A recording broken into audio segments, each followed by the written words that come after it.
It is the season of politics and attendant mudslinging and half-truths that come with it.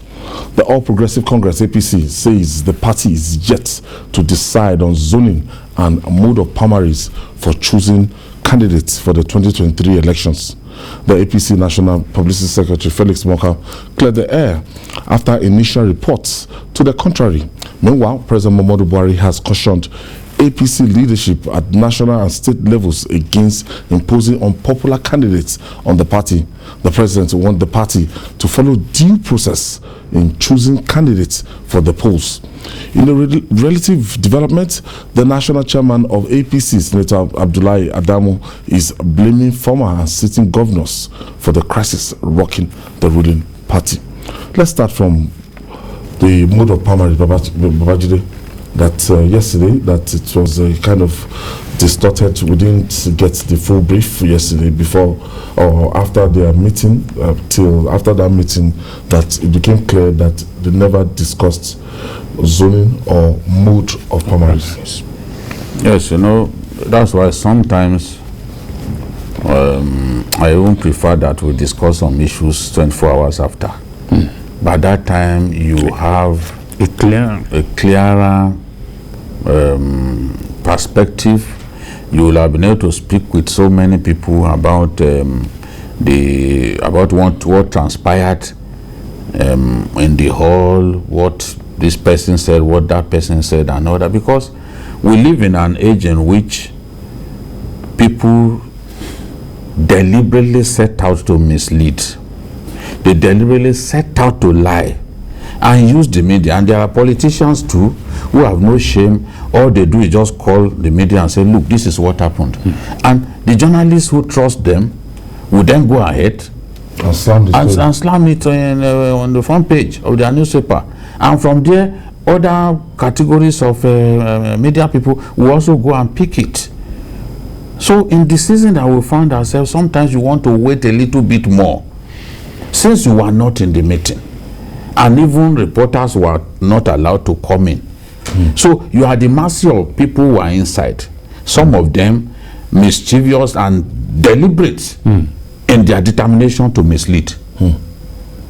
So this was what happened yesterday. I remember on the day some Nigerian newspapers carried the story that APC has zoned the presidency to the south. I delayed the commencement of this program for almost 5 minutes because I was speaking to a governor who was in the meeting. I wanted him to confirm before we went on air so that we will not mislead our people. As it happened yesterday, the APC did not even discuss the issue of the mode of primaries. And it's not enough to simply say that, oh, because 2 days were set aside for the 2 days were set aside for the primary in the notice that they sent to INEC, that it suggests that it's going to be direct primaries. Of course, that is wrong. If it was not discussed, that it would be indirect primary. If it was not discussed, there's no reason for the media to go to town and say that it was discussed. And in the end, we misled so many people, Nigerians. But now we are hearing that they are still going to have some meetings where stakeholders will be able to decide on the best mode of primaries. Already the National Working Committee, the National NEC has transmitted power to the National Working Committee. That was one of the decisions yesterday. So the NWC now can sit down and take major decisions that NEC will be ordinarily expected to ratify. But right now they can sit down and they will meet with stakeholders. Each state will get a chance to decide whether it wants direct or whether it's going for indirect, just the way Lagos State decided in 2018 that it was direct that it wanted. Just the way in Osun they decided that it was direct that they wanted. So that is the thing. That decision will come and people can bet on the fact that it is indirect primaries that the party will go for, because in their thinking, anything short of that could sound the death knell of the party. It could lead to serious fracture of the party, and I'm sure the party leaders themselves are conscious of that. Look, the stakes are high, and because the stakes are high and there are strong aspirants in the race, the best thing is to let everyone go and answer his how do the Yoruba say it? Father's name. Go and answer their father's name. Let the person who is the strongest is this person who is the strongest that will be the person that the majority of the people want. Let that person emerge in the best interest of the party. And I'm happy that the president himself has said that the leaders should not impose unpopular candidates. So that means that should happen from top to bottom. So from the presidential primaries, don't impose on the party. The president himself should not impose on the party. Yes, whatever. Should allow democracy to try, because that is what he's preaching. That at every level that should happen. So yes. we want to believe that the way to let the people decide is not to handpick an individual and force others to say they are stepping down for the person. Let the people freely choose their leader. Let the delegates decide that look, this is the person that we want. Not just a few individuals zeroing in on an individual and then railroad and twist and force feed. You know when you force feed now, they'll bring a camel and then force feed others to accept that this is the candidate. That's not democracy. And it breeds bad blood. Yes. It breeds people crying in public, as we saw at the convention. When you see an adult crying like a baby on the podium, being watched by almost 40,000 people, you know how painful it is. Yes. Now, looking at this party now, and they've gotten to a very critical stage. It's like make or mar. Now they've written to the Independent National Electoral Commission, and they're going to have in succession houses of assembly election, local government, House of Representatives, Senate, governorship, and the presidential. It's going to be a very, very tough month for all the political parties, not even the Progressive Congress, but being this the ruling party, and they fixed the dates and they communicated with INEC, and look, it's going to be something that we've seen like 13 or 14 from the list I saw today, people that have shown their interest so far to occupy the #1 position. Well, this is a very good time for the ruling party. It is the envy of other parties. Why? A tidy sum of 100 million for presidential candidates. So if you have 13 people, if all those 13 pay, you know how much it will bring to the party. But that apart, 1.3 billion. But that apart, it is also the situation that will determine the future of the party. The chairman that is blaming former governors and sitting governors for the crisis in the party, he himself was a governor, and he knows what governors always want to do with the party. So being an insider, he should be able to know, and whatever he says should be taken as talking from experience. It is that experience that he will need to manage the affairs of the party at this crucial time. Either PDP or APC, those are the two dominant parties in Nigeria, and the interest, their presidential candidates, or how they conduct their primaries and all that, the way they do it is very, very paramount, and that is why you see almost everybody pays attention to what happens in especially the ruling party. Some years back when it was the PDP, it was the same thing. So now the president's challenge that party leaders should not impose candidates, it's a very good talk, but when a shove when the push becomes a shove, are they going to abide by it?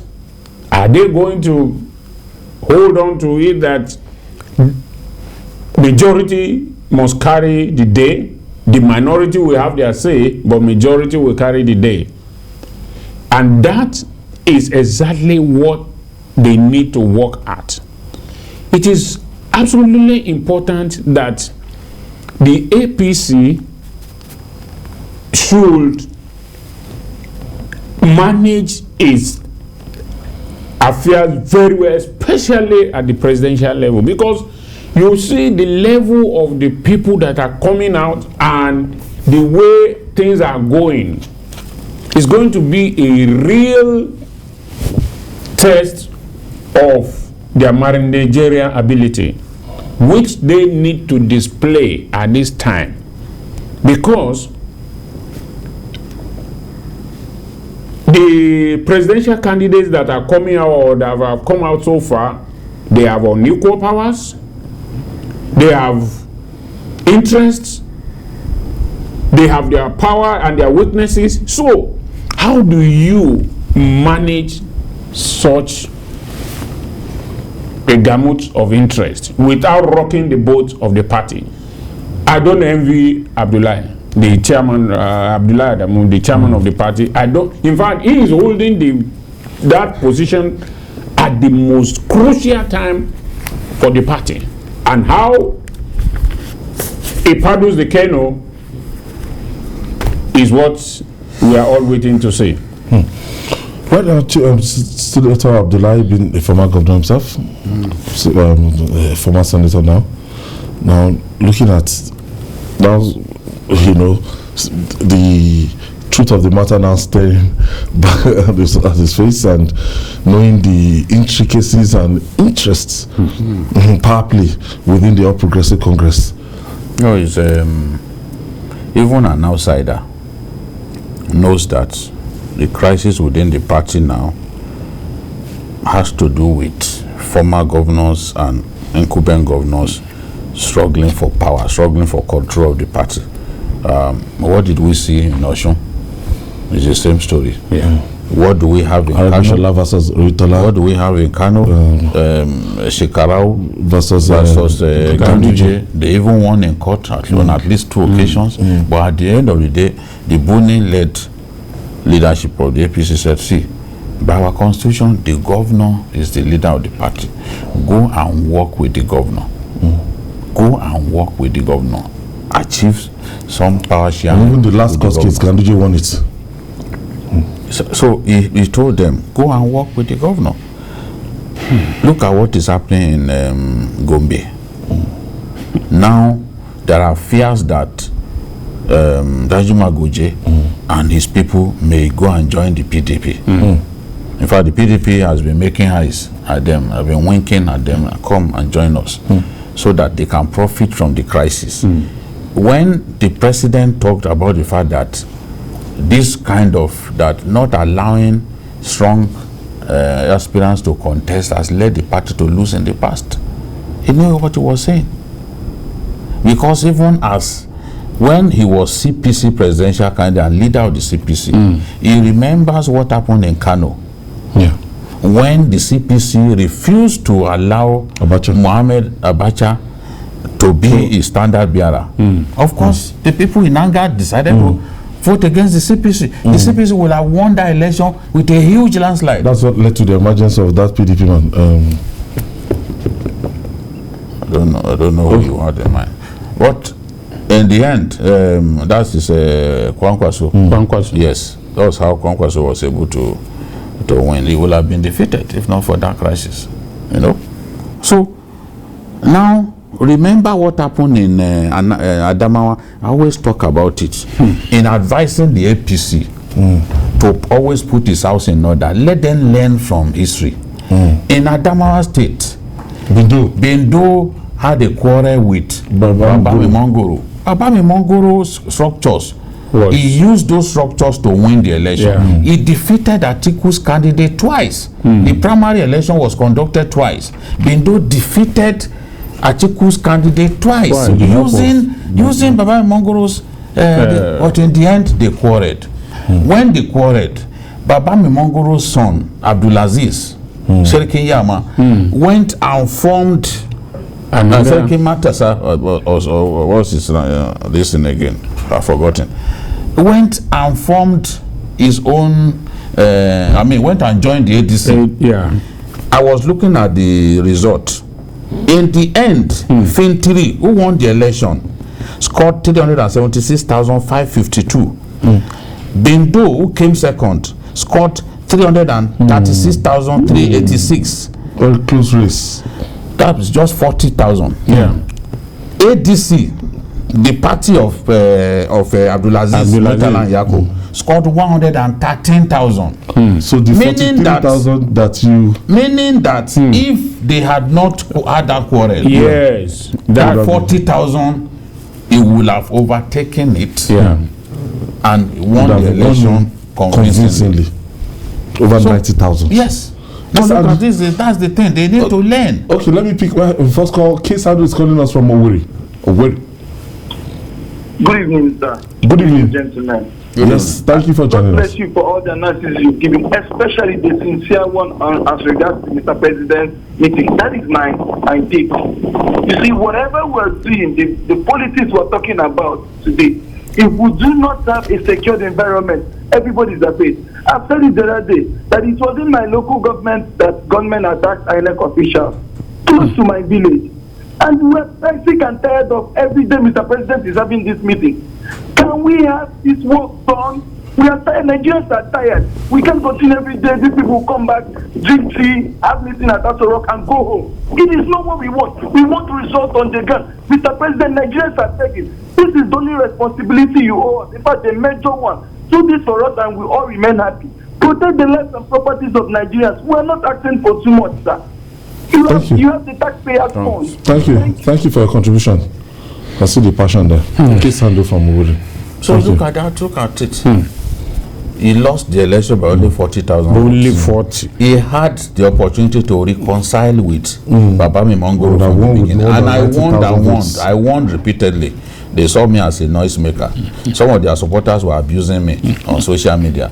But at the end of the day, he paid a heavy price because this ADC would not have scored 113,000. Divided house. If not because this person moved there. Even the president knows that how the people like Atiku Bagudu become governor. Atiku Bagudu left the PDP because they were not going to give him the ticket. Tom left the PDP because they were not going to give him the ticket. And APC gave them the ticket and the two of them won. So that is the thing. They have to learn. Don't stop people who are strong from contesting within your party. When you have them, it's an asset. When you stop them and they receive them warmly in the rival party, if you are not careful, you will lose the election. Used against you. The president wants the party to follow due process in choosing candidates for the polls. You know, this is a season for imposition, for godfatherism. If you know the price is always right, if the price is right, the highest bidder. So it cuts across all parties. Yeah, that is why we are saying we hope earnestly that the president will walk the talk. Because if you impose or you place unnecessary hurdle in front of a favored candidate, your less favored candidate, it will bring problem to the party. So it is important that this due process, it should not just be talking about it alone. We must see it in action. We must see that it is done. Internal democracy. In fact, that is the word I was looking for. If there is no internal democracy in the party, then what democracy are we talking about? Okay, Robert is calling us from Abuja. Thank you for joining us, Robert. Yes, good evening. Good evening. Happy to hear from you. Go ahead. The issue is that this 100 million naira they are talking about for to buy ticket in APC is worrisome. It's too late. It's worrisome because the Nigeria of today with the economic situation of Nigeria and for people to... Robert, I want to thank you. We're not talking about that today. We're still talking about the All Progressive Congress, but thank you. Our time is fast spent.